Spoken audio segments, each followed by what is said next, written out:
നമീബിയക്കെതിരെ India കളി ജയിച്ചിരിക്കുകയാണ്. സഞ്ജുവിന് world കപ്പിൽ ആദ്യമായിട്ടൊരു കളിക്ക് അവസരം കിട്ടി. ഇന്ന് കിട്ടിയ അവസരം സഞ്ജു കൃത്യമായിട്ട് മുതലാക്കി.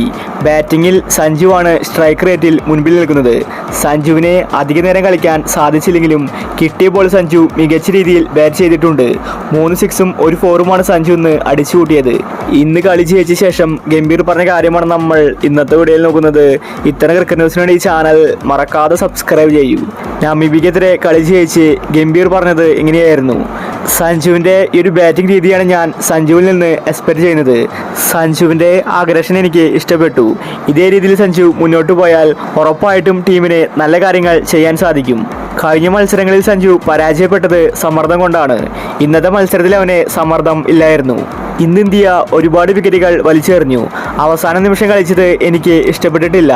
റിങ്കു സിംഗ്, ശിവൻ ദുബെ അടങ്ങുന്ന താരങ്ങൾ പെട്ടെന്ന് ഔട്ടായി മടങ്ങി. അവസാനം ഫിനിഷിംഗ് രീതിയിൽ ഇന്ത്യ കളിക്കേണ്ടതായിരുന്നു, പക്ഷേ ഇന്ത്യക്ക് അതിന് സാധിച്ചില്ല.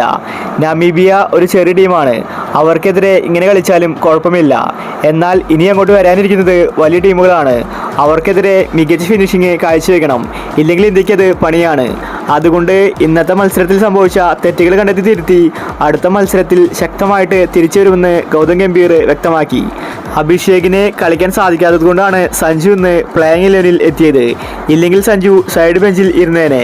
സഞ്ജു വന്നതും വെടിക്കെട്ട് ബാറ്റിംഗാണ് കാഴ്ചവെച്ചത്. പക്ഷേ ആ ഒരു ബാറ്റിങ്ങിന് അധികം ആയുസ്സുണ്ടായിരുന്നില്ല.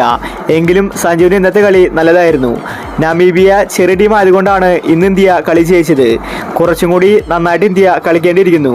അവസാന ഓവറുകളിൽ ഇന്ത്യ വിക്കറ്റുകൾ വലിച്ചെറിയുകയായിരുന്നു. നല്ലൊരു ഫിനിഷിംഗ് സ്റ്റൈൽ ഇന്ത്യ കാഴ്ചവെക്കണം. സഞ്ജുവിന് ഇനി വരുന്ന മത്സരങ്ങളിൽ കളിക്കാൻ അവസരം കിട്ടുമോ എന്നത് നോക്കി തന്നെ കാണേണ്ടി വരും. അഭിഷേക് വന്നാൽ സഞ്ജു പുറത്താണ്. അപ്പോൾ ഇത്തരം ക്രിക്കറ്റ് ന്യൂസിന് വേണ്ടി ഈ ചാനൽ മറക്കാതെ സബ്സ്ക്രൈബ് ചെയ്യൂ.